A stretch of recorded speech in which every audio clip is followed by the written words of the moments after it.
viver é melhor sem ter que ser o melhor. Pode acontecer. Quais são seus valores?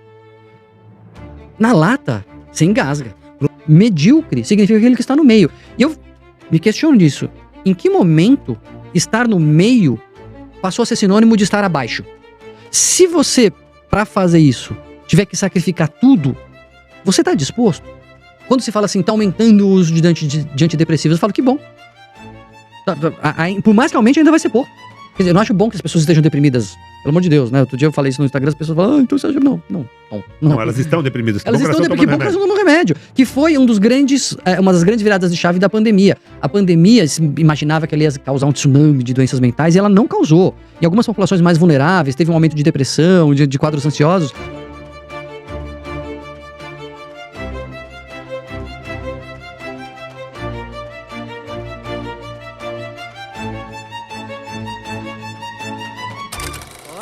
Sem ter que ser o melhor. Pode acontecer. E se eu pergunto na lata, assim, quais são os seus valores, que é o que está na introdução do Viver é Melhor Sem Ter que Ser Melhor. Quais são os seus valores? Na lata, você engasga. Groucho Marx respondia na lata. Esses são os meus valores. Se o senhor não gosta, tem outros. Exato. Mas porque no fundo, a gente não sabe nem o que é valor. O que são os seus valores? E eu também, eu falo aqui com essa segurança toda, porque eu engasguei muito para escrever o livro. O que você acredita? O que é importante para você? Porque quando a gente faz uma lista de valores, que nem o Groucho Marx falou, se não quiser eu tenho outros, cara, tudo é legal. Tudo é valor. Sei lá, fidelidade, bondade, generosidade, coragem, riqueza, poder, tudo é valor. Tá bom, mas quando você pergunta quais são os valores, quando essas coisas entrarem em conflito, qual que você vai escolher? Quando para ganhar mais dinheiro você tiver que ser desonesto, ou quando para ter poder você tiver que ser infiel, qual que você vai escolher? O que é o seu valor? O que você quer da vida? Porque quando você foca em uma coisa, necessariamente você está tirando foco de outras coisas. Acho que tem uma outra pergunta muito importante, talvez mais difícil ainda, quem é você? Porque você não é o seu nome, nem a sua profissão, nem a sua filiação, nem as suas ideias. Exato. Você é algo que vem um pouco antes, ou muito antes, não? Eu acho que é uma coisa que vem depois. Porque você é a emergência de tudo isso, né? Você é a junção de tudo isso e emerge um indivíduo dali. Não que essas coisas não possam ser mudadas, né? E aí você fica assim, mas eu não ganhei a promoção. Um repórter uma vez, falando sobre o livro, falou assim, mas você fica falando aí que não tem que ser o melhor. Eu falei, não, eu não disse que não tem que ser o melhor. O livro tá dizendo que viver é melhor sem essa obrigação. Se você quiser ser o melhor, cara, vai em frente. Eu gosto de ver os caras sendo os campeões. Eu só acho que não é pra todo mundo. E aí eu falei, então, mas o cara vai ler o livro e aí ele entende isso e perde uma promoção. Eu falei, o cara põe a culpa em mim já. O livro já tá pondo a culpa em mim. Eu falei, cara, mas peraí. Nessa pergunta, e aí teve uma outra repórter que falou assim, mas isso é um privilégio. Porque a população desprivilegiada, mais vulnerável, ela tem que lutar muito mais para conseguir um emprego. Então, pera um pouco, gente. Nessas perguntas já está embutido que o valor é o emprego. Que o valor é a promoção. Então você vai perder a promoção. Então você está dizendo que é isso que tem valor para você. Porque pode acontecer, e de fato acontece com frequência, que receber aquela promoção vai implicar em você ter menos tempo para ler o jornal, para ficar com seu filho, para ir na piscina. O que você quer? Porque a gente, essa que é a maluquice, a gente entende que é quase como se houvesse um gabarito na cabeça da sociedade e o certo é ir atrás da promoção. E quando você fala, não, isso é uma possibilidade, parece que você está sendo transgressor, assim, parece que você está fazendo uma revolução. Claro. Não, é uma escolha. É o que eu chamo, para mim, quem ilustra, para mim, eu chamo isso de fenômeno Simone Biles. Que parou? Cara, melhor ginasta do mundo, campeã, ganha o que for, no maior evento da sua modalidade, tá todo mundo olhando pra você fala assim, cara, mas nessa aqui eu não vou. Cara, mas é medalha de ouro pra mim da deu. Olimpíada. Não, mas é que essa aqui vai me fazer mal. Eu não tô bem de cabeça, isso aqui vai me machucar, vai me desgastar. Prefiro não. Cara, transgressão, agora é feio ganhar, bonito é perder, mas você não entendeu nada, então. Não entendeu nada. Ouviu o galo cantar, mas não sabe em que terreiro. Tem um conto lindo do John Fante, que conta a história de um jogador de futebol americano que passa quase 30 anos jogando sem encostar na bola. E essa história. Dessa recompensa dele de estar ali dentro desse conjunto, mas nunca ter tido a chance de encostar na bola. Porque tem uma posição no futebol americano que vai segurar os outros caras lá, que vai fazer a coisa lá, cara. Você vai gritar, você acena, e tudo bem. E é isso, né? Então a ideia que eu trago, que eu vou buscar lá, né, no Áurea Mediocritas, é a ideia de, cara, assim, você é livre. Ser o melhor não é feio. Não é que agora é feio. Explica o Áurea Mediocritas, porque a gente falou nisso antes de começar a gravação. Então, né, é que no livro, Viver é Melhor Sem Ter Que Ser o Melhor, como surgiu a ideia do livro? Tinha algumas sementes plantadas lá que se juntaram num certo momento. Uma das primeiras coisas era uma pesquisa, uma matéria que eu li muitos anos atrás, de um pesquisador que lançou um dos fundadores da ideia do paradoxo da escolha. Quando você fica passando assim no Netflix ou no Tinder ou qualquer lugar que você tem muita opção e você não consegue escolher de tanta opção que você tem. Então, a gente tem a intuição de que quanto mais opção, melhor. Vai ser mais satisfatória a nossa escolha. Na prática, é ruim. Quanto mais opção você tem, maior é o preço da sua escolha, mais insatisfeito você fica. Então, ele veio com o conceito do bom o suficiente. Eu achei aquilo muito interessante, né? Você não tem que... Porque as pessoas que ficam sempre atrás do melhor possível gastam mais tempo na sua escolha e ficam mais insatisfeitos. Quando você acha que a coisa é boa o suficiente, você fica satisfeito e não gasta energia procurando cada vez melhor. Bom, eu achei a ideia interessante. Então, tem essa coisa do valor do meio termo. E o Áurea Mediocritas fala justamente disso, e o Atuí tá certo nisso. Medíocre significa aquele que está no meio. E eu me questiono disso. Em que momento estar no meio passou a ser sinônimo de estar abaixo? Porque você xinga alguém, você fala, esse cara é medíocre. O ordinário é um pouco isso também. A felicidade ordinária, ela não é extraordinária. Você pode pedir um vinho ordinário na França e não é ruim, ele é um vinho comum. Ordinário é comum, né? Mas por quê? Da onde? Daí eu falei, mas peraí, vamos lá, deve ter uma explicação e, enfim, encontrei uma explicação lógica, não é a explicação certa, mas para mim faz muito sentido, que o mediano, ele é considerado ruim porque a gente, na nossa sociedade, acha que a única coisa boa mesmo é o que tá acima da média. Só que, gente, na média tá todo mundo na média, então é todo mundo ruim, é isso? Aí eu tenho 50 anos, e não tenho Mercedes, e não tenho uma casa em Miami, eu tô na média, eu sou ruim? Eu sou inferior? Não, você só tá na média, você tá junto com todo mundo. Vem que tá gostoso aqui, tá confortável. E tem outra, né? Você pode não estar acima da média num quesito e tá no outro. Então, assim, olha, tudo bem, eu não tenho uma casa em Miami, mas eu consigo treinar todo dia, ou eu toco um instrumento, de vida, ou eu consigo fazer um esporte, ou eu posso estar na média em tudo, mas eu escolhi. Porque eu poderia estar acima da média, eventualmente, se eu só me importasse com aquilo. Então, assim, o negócio é, sei lá, treinar. Eu vou ser o meia-idade mais forte do Brasil. Você vai conseguir, você vai fazer, você vai, né, se esforçar e tal. É muito possível que você se destaque. Se você não for o mais forte do Brasil, pelo menos você vai se destacar. Ok, você fez uma escolha, mas se você não escolher isso, tá tudo bem. O que eu quero dizer é que as pessoas têm que aprender a fazer essa conta. Porque quando a gente pensa em sucesso, a gente pensa em sucesso pelo que a pessoa conquistou. E a gente não pensa em sucesso pelas coisas das quais ela abriu mão. Claro. E talvez eu trago essa provocação, a gente deva medir o sucesso não só pelo que o cara conquistou, mas a gente podia medir o sucesso pelas coisas das quais ele não abriu mão. Ganhou medalha de ouro? Não ganhei. Ah, então você não teve sucesso? Tive. Porque eu não precisei terminar o meu namoro, eu não precisei ficar longe da minha família, eu não precisei largar meus hobbies. Sou um cara de sucesso, mas você não ganhou medalha de ouro, então, mas eu escolhi. Mas aí, fazer a conta do que importa é para qualquer pessoa. Porque, veja, se o cara quiser ser um autor publicado, né, de fato, pouca gente vai conseguir ser um autor publicado. Né?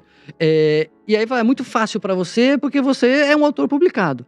Beleza, mas ser um autor publicado é um valor. Se você, para fazer isso, tiver que sacrificar tudo, você está disposto? Então, de novo, eu acho que a gente cai na pergunta lá do repórter. Mas uma pessoa que tá lutando para conseguir ali um salário mediano e conseguir alguma oportunidade, é o valor dela? Ela quer melhorar o salário? Porque independente da faixa salarial que você está, pelas suas condições de vulnerabilidade ou sociais e tudo mais, para você subir, você vai ter que sacrificar alguma coisa. Não tem jeito. O cara só a gente tá falando de C-level. Sempre tem um macaco num galho mais alto que você. Não tem como. Não, seja lá onde você estiver. A gente pode falar do C-level, né? O CEO, CFO, CTO, Então, esse cara, se ele quiser virar o dono da empresa, o presidente, o CEO já é presidente, Ou né? Mas CFO da outra empresa maior. Exato, não sei o quê.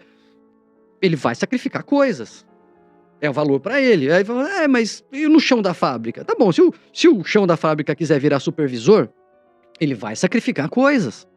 E aí, tá tudo bem. Eu não acho errado a pessoa buscar uma promoção, pelo amor de Deus. Eu só acho que a gente precisa lembrar as pessoas que a promoção não é a única coisa que importa na vida. Essa escala de valores é muito importante, né? Eu lembro quando a gente tinha casa lá em Biúna, você esteve lá, e tinha aquela represa, e tinha uns barcos, cada um mais legal que o outro, e a gente tinha uns amigos que tinham os barcos, e os donos do barco ficam meio que se provocando ali, o meu é maior, o meu aqui, o meu ali, e um amigo próximo acabou comprando o barco, que é o barco da vez. Sim. Ele conseguiu até ser superado, e eu perguntei, como é que você se sente sendo o dono do barco da vez? Ele disse, mais pobre. Perfeito. Não tinha orgulho nenhum nisso, assim, aparentemente, mas tinha. Só que está ali ligado ao dinheiro. É muito importante também a gente colocar essa ordem de valor monetário nessas escolhas também, né, doutor Daniel? É isso, né? E de novo, a ideia da Simone Biles, que ela ilustra isso, uma leitura superficial que foi feita da coisa ali, diz assim, então agora é bonito então ser derrotado. Antigamente o bonito era ganhar, agora com esse mimimi aí, geração mimimi, é bonito perder. Não. O bonito é você ser livre para escolher. Porque impuseram na cabeça das pessoas que a única coisa bonita é a medalha de ouro. E eu não tô dizendo que a medalha de ouro é feia, eu quero ver a Simone Biles fazendo um triplo mortal, eu acho lindo. Eu acho que tem gente que tem que ter essa escolha, mas é uma escolha, não é uma imposição. Porque na prática a gente vive como se você não tivesse opção. As pessoas que optam, isso vira mais manchete de jornal, tá matéria no jornal agora. As pessoas estão optando por não ser promovidas para ter qualidade de vida. E agora isso já subiu, já não tá mais na geração mais nova, já não é coisa de millennial ou de, sei lá, geração Y, Z que tá. Já tem a galera dos 30, dos 40 anos falando, não quero pegar promoção porque eu quero priorizar minha qualidade de vida. É notícia de jornal, porque é uma coisa revolucionária. Eu acho que isso vai se tornar o padrão, né? Um problema no mundo corporativo, a chamada retenção de talentos.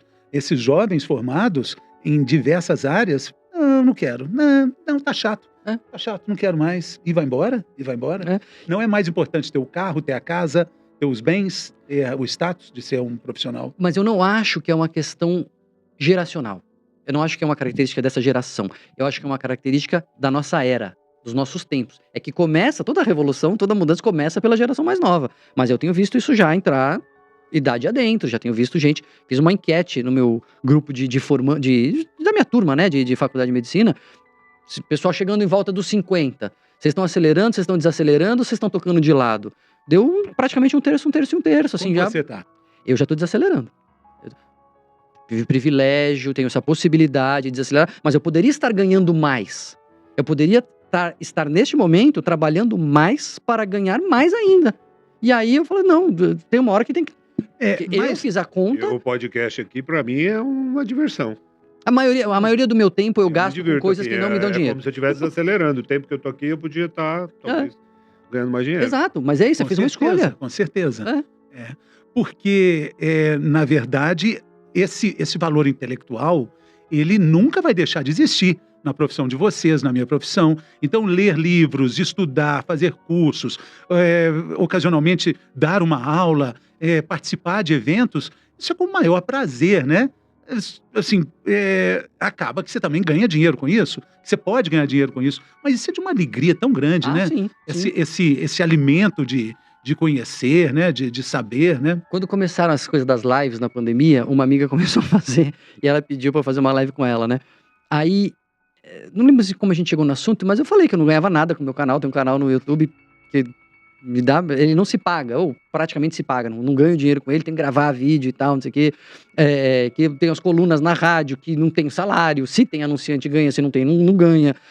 Que tem as colunas no Estadão, enfim. Aí eu falei, mas eu não ganho dinheiro essas coisas. Daí ela se espantou assim, nossa, mas por que você faz? Então, eu faço porque eu acho que é alguma coisa que eu tenho que fazer, que me dá prazer, que eu gosto, é uma coisa que a recompensa tá fora do dinheiro, e isso é transgressor. Cara, é assim, porque a gente não faz o nosso balanço de valores, né? E a gente tinha um café muito bom, eu, você, Mariana, a gente tinha com o Doc também, nos dias que vocês participavam, e uma das conversas que eu mais lembro é de uma pesquisa que você comentou com a gente sobre o preço da felicidade. Lembra dela? Exato. É que o dinheiro, as pessoas não acreditam, mas o dinheiro, ele traz felicidade só na medida em que ele te tira da pobreza. Então, de fato, você ter carência, você ter insegurança alimentar, você não saber se você vai ficar doente, se você vai ter remédio, é óbvio que isso te deixa mais infeliz, te priva de qualidade de vida. A partir do momento que essas coisas estão garantidas, ele não te dá mais nada. O dinheiro não traz felicidade. E isso, assim, pesquisas e mais pesquisas de vários tipos, desde correlacionando o salário com o questionário das pessoas, até países mais ricos não serem mais felizes. Tem um monte de evidências com relação a isso. E tem um número? Tinha um número na época, acho que era $10.000. Não, $10.000. Não, era, fazendo conversão, acho que era R$10.000. R$10.000. R$10.000 por mês, né? Era isso. Agora, olha que interessante. Tem formas de você usar dinheiro para te trazer mais satisfação. Você tá sobrando, você tá garantido ali a sua assistência médica, né? A sua segurança e tal, fechou o mês. Tá sobrando. Em vez de comprar um carro maior, você pode doar. A doação, a contribuição, é um negócio que traz muita satisfação, muito bem-estar. Outra coisa, é você investir em experiências em vez de bens. A gente vai entrar no próximo lema do arcadismo que eu falo no livro, a gente volta nisso. Porque a experiência é algo que traz uma satisfação duradoura. O bem traz uma satisfação transitória. E o mais interessante que eu acho é você comprar tempo.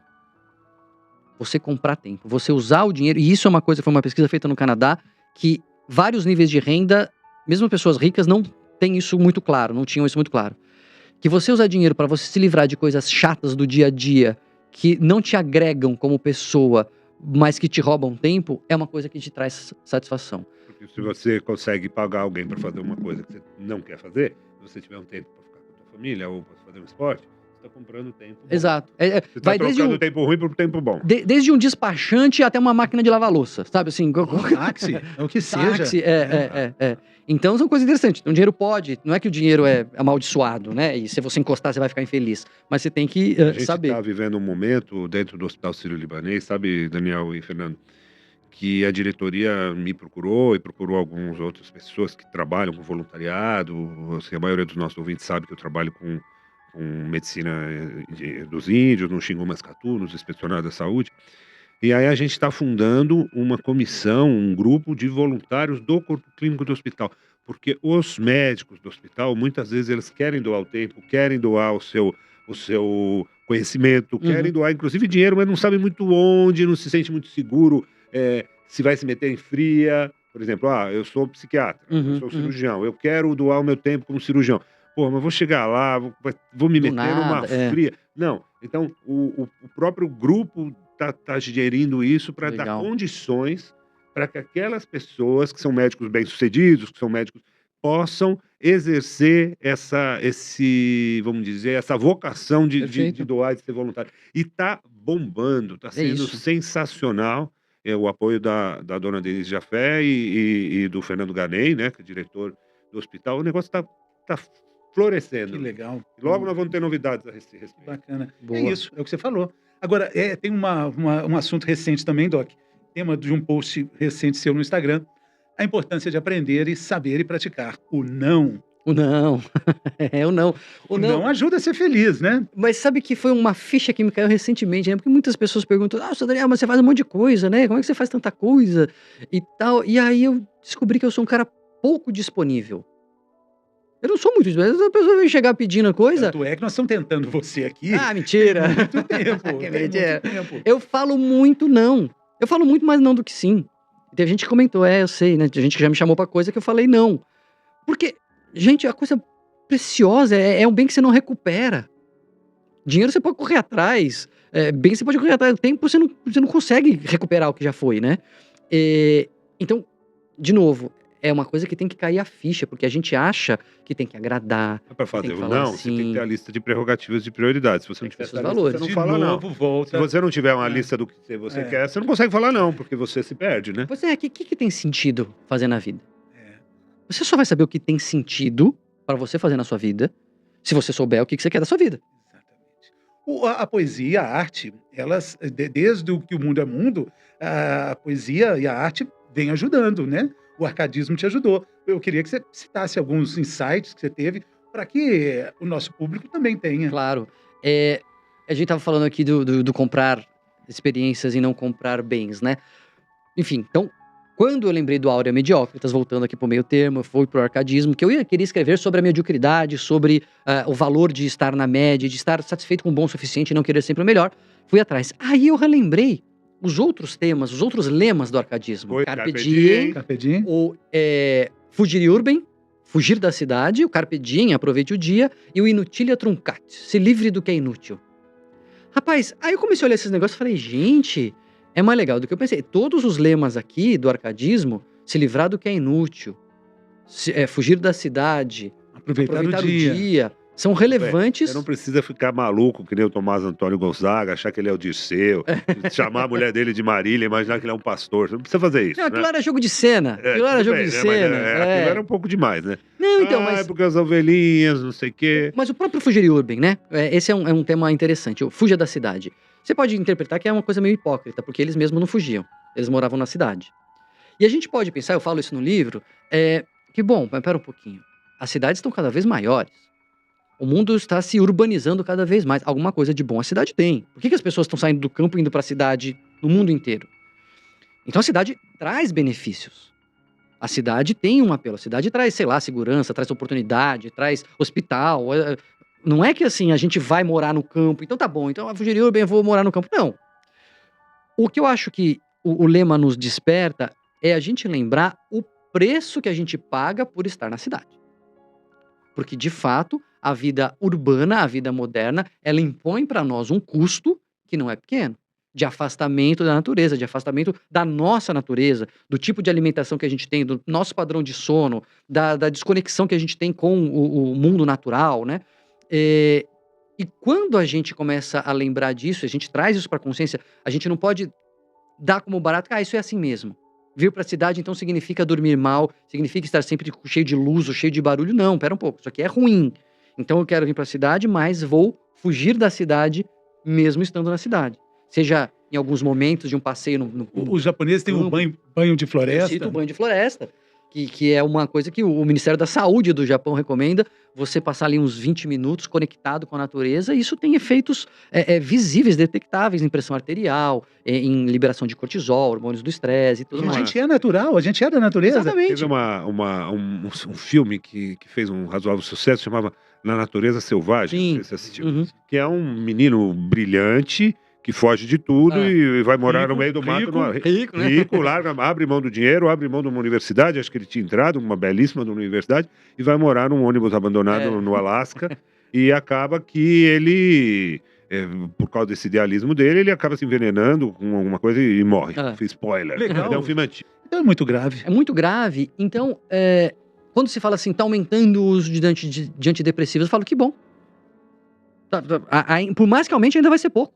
Quer dizer, eu não acho bom que as pessoas estejam deprimidas. Pelo amor de Deus, né? Outro dia eu falei isso no Instagram, as pessoas falam, então você acha... Não.